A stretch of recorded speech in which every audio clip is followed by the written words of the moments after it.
Good morning बच्चों।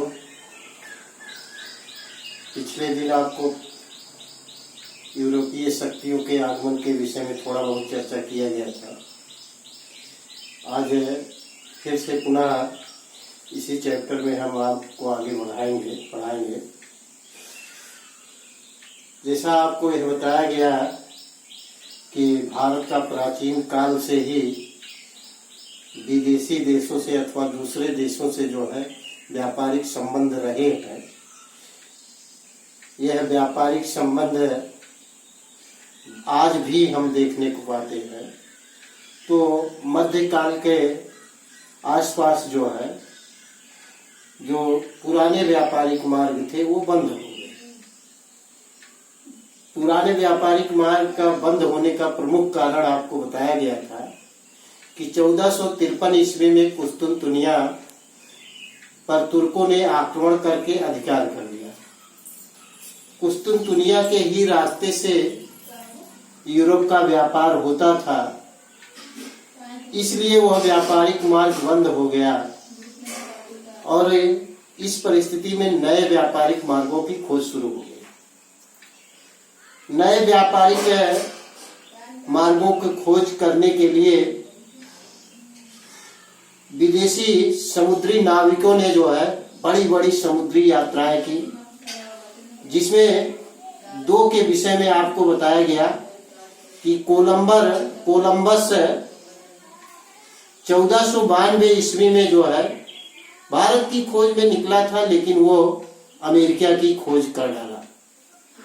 तो उसी तरह से दूसरा पुर्तगाल का समुद्री नाविक था जो वास्को डी गामा, वो दक्षिण अफ्रीका के रास्ते से होते हुए भारत के दक्षिणी छोर पर जो है कालीकट नामक बंदरगाह पर भारत में प्रवेश किया। इस तरह से जो है ये भारत का जो है यूरोप से संपर्क स्थापित होता है मन में। तो सर्वप्रथम भारत में आपको इसके पूर्व बताया गया पुर्तगाली ही व्यापार करने आए। पुर्तगालियों के बाद फिर अंग्रेज आते हैं, अंग्रेज के बाद डच आते हैं, डच के बाद फ्रांसीसी आते हैं। इस तरह से चार बड़े यूरोप के व्यापारिक कंपनियां स्थापित करके भारत के साथ व्यापार करना प्रारंभ करते हैं। व्यापारिक कंपनियों का आशय आपको बताया गया होगा कि कंपनियों में पूंजीपति अपने पूंजी लगाते थे और मुनाफे में लगाए गए पूंजी के अनुपात में मुनाफे को आपस में बांट लेते थे, जिसे व्यापारिक कंपनियां कहा जाता था। यानी कि उन कंपनियों में कई व्यापारियों की हिस्सेदारी होती थी। वो हिस्सेदारी यानी कि अलग अलग शेयर होता था और उसी शेयर के अनुपात में जो है मुनाफे वो बांट लेते थे। तो आज हम आपको जो है भारत में व्यापार करने के समय जब ये लोग आते हैं तो आपको यह बताएंगे कि क्या स्थिति पैदा होती है भारत में। तो भारत में जब ये चारों यूरोप शक्तियां फ्रांस, इंग्लैंड, पुर्तगाल और हॉलैंड के लोग जब व्यापार करने शुरू करते हैं भारत में, तो उनको अधिक से अधिक मुनाफा उठाने के लिए जो है यहाँ के राजाओं को और नवाबों को खुश करते थे। और राजाओं को नवाबों को खुश करके जो है बड़े पैमाने पर करों में छूट प्राप्त करते थे और व्यापार का जो है बड़ा पैमाने पर लाभ उठाते थे। तो धीरे धीरे इन कंपनियों का आपस में ही टकराव होने लगा और यह आपस में जो है टकराव की स्थिति में जो है आपस में जो है लोग संघर्ष करना शुरू कर दिए। जैसा आपको पुर्तगालियों के नाविक जो है नौसेना बहुत ही शक्तिशाली थे, तो पुर्तगाली अक्सर जो है अन्य व्यापारी को जो है चैलेंज करते थे अथवा धमकी देते थे कि यदि हमारे व्यापार में कहीं अवरोध उत्पन्न करोगे तो हम आपके नावी को अथवा नाव को जो है समुद्र में डुबो देंगे। और इसी तरह से जो है भारत में चूंकि नौ शक्ति सेना थी ही नहीं, तो भारत में जो है यानी कि यूरोप से ही लोगों ने नाविक अथवा नौसेना का यानी कि सीखने का अवसर मिला। धीरे धीरे यही फंडा जो है यूरोप के सभी देश भारत के साथ अपनाने लगे। भारत के लोगों को जो है, जैसे मछुआरा एक समुदाय था जो समुद्रों पे मछली मार करके जी रहता था, तो वह छोटे छोटे नाव बना करके जो है वो अपना समुद्र के किनारे जो है वो अपना व्यवसाय करता था, मत्स्य व्यवसाय।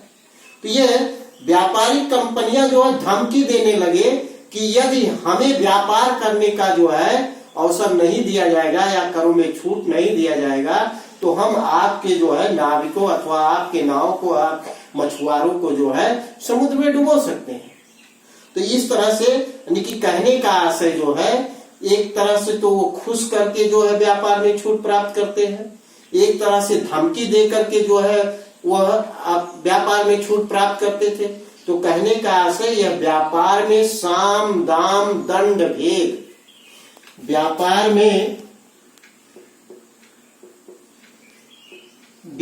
में साम दाम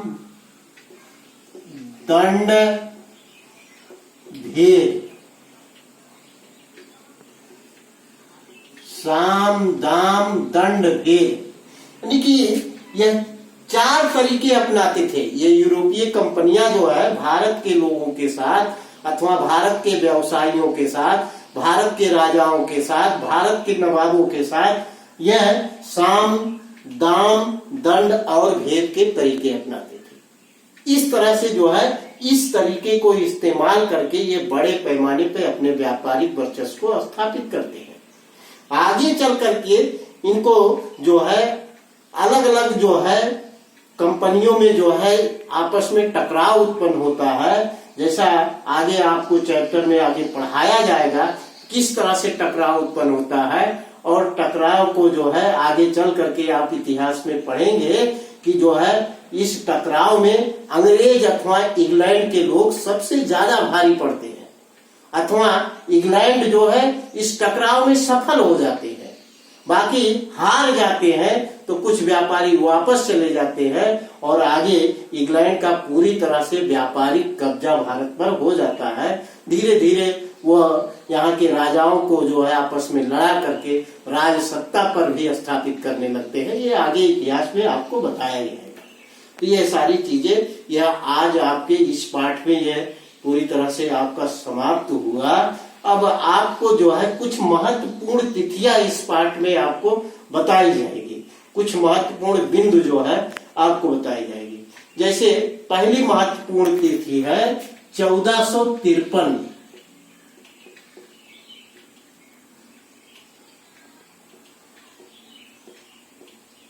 महत्वपूर्ण तिथि, महत्वपूर्ण तिथि 1453 ईस्वी में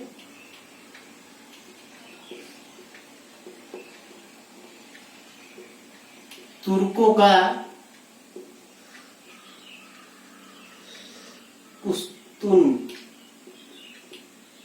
कुस्तुनतुनिया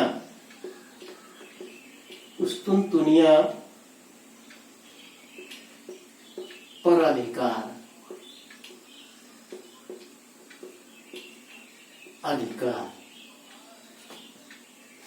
फिर दूसरी महत्वपूर्ण तिथि 1492 ईस्वी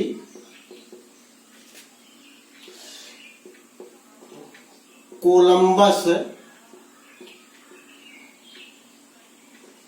ने अमेरिका की खोज किया। अमेरिका की खोज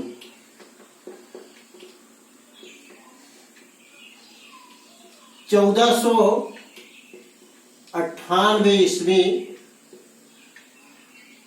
ईस्वी वास्को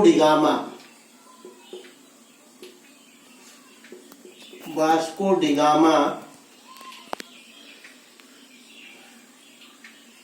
ने भारत की भारत की खोज,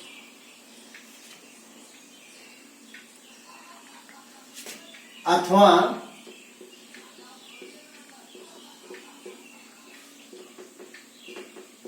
पुर्तगालियों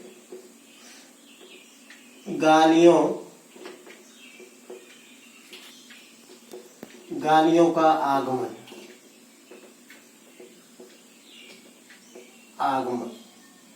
यहाँ दो प्रश्न बनते हैं।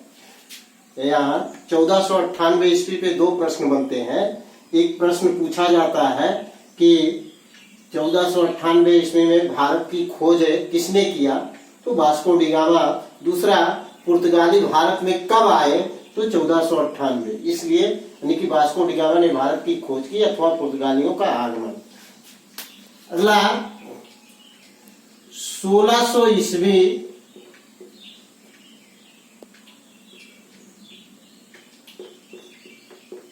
अंग्रेज का आगमन।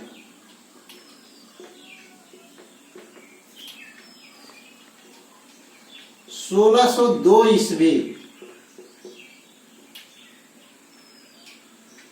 डचों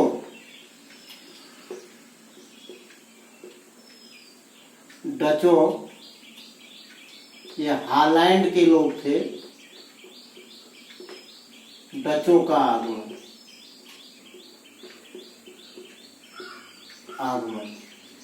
1664 ईस्वी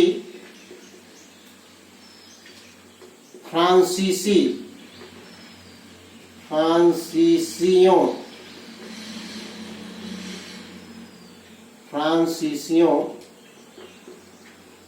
का आगमन। फ्रांसीसियों का आगमन 1664 ईस्वी। इस तरह से आप देखते हैं कि 4 यूरोपीय शक्ति भारत में आए। 1498 में पुर्तगालियों का आगमन हुआ, 1600 ईस्वी में अंग्रेजों का आगमन हुआ, 1602 ईस्वी में डच हॉलैंड का आगमन हुआ, 1664 ईस्वी में फ्रांसीसियों का आगमन हुआ और 1608 ईस्वी में 1608 ईस्वी में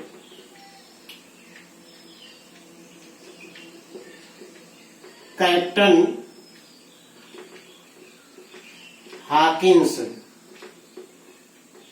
हाकिंस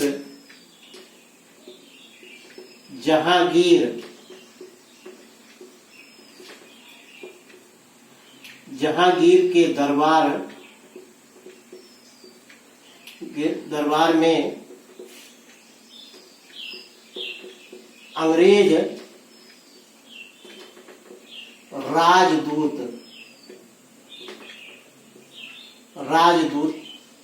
बनकर आया।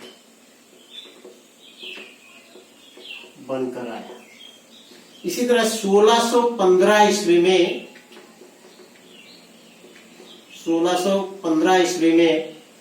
सर टॉमस रो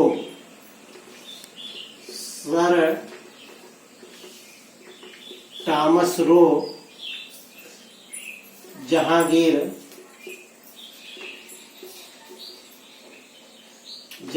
के दरबार में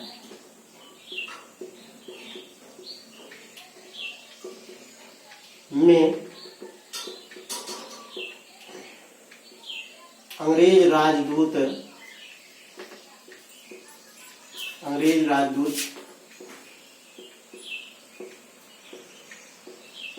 बनकर आया। ये इस चैप्टर की महत्वपूर्ण तिथि है। ये अक्सर हमें जनरल नॉलेज में भी अक्सर भविष्य में भी पूछा जा सकता है, इसलिए आपको महत्वपूर्ण तिथियों को इसको विधिवत अपने नोटबुक में नोट करना चाहिए। और इस चैप्टर में 2-3 शब्द इस्तेमाल किए गए हैं, जैसे एक फैक्ट्री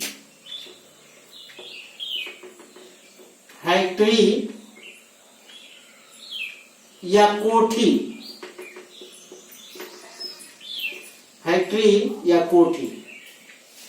फैक्ट्री यानी कि व्यापारियों का जो है, जो वस्तुओं को व्यापार में बेचते थे, उन वस्तुओं को जो है एक जगह, एक केंद्र पर जो है रखते थे और उसी केंद्र से ले करके पुनः जो है व्यापार यानी कि दूर दूर तक करते थे। तो वह जो वस्तुओं को रखने का केंद्र होता था उसी को व्यापारिक कोठी अथवा फैक्ट्री कहा जाता था।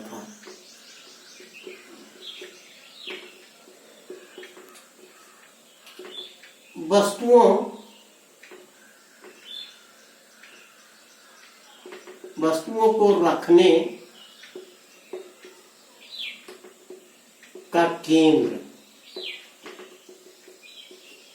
वस्तुओं का रखने का, जैसे ये इंग्लैंड या फ्रांस या डच या पुर्तगाली, ये लोग अपने देश से वस्तुओं को लाते थे और भारत के जो है अपने अलग अलग केंद्रों पर रखते थे और उन केंद्रों से जो है यानी कि व्यापार जाकर के दूर दराज करते थे, तो उसे फैक्ट्री कहा जाता था।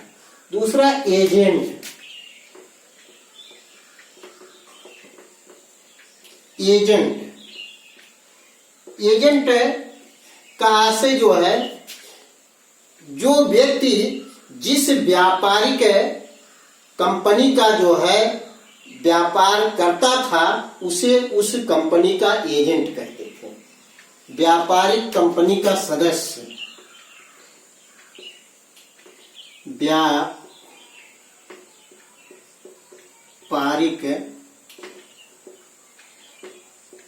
कंपनी का सदस्य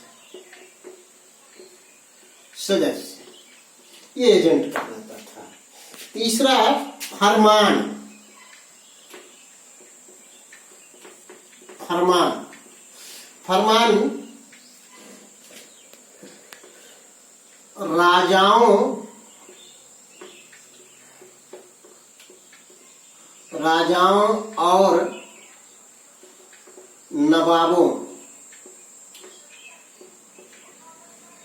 राजाओं और नवाबों द्वारा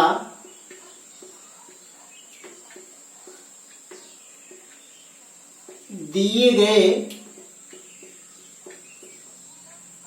व्यापारिक आदेश, दिए गए व्यापार के आदेश।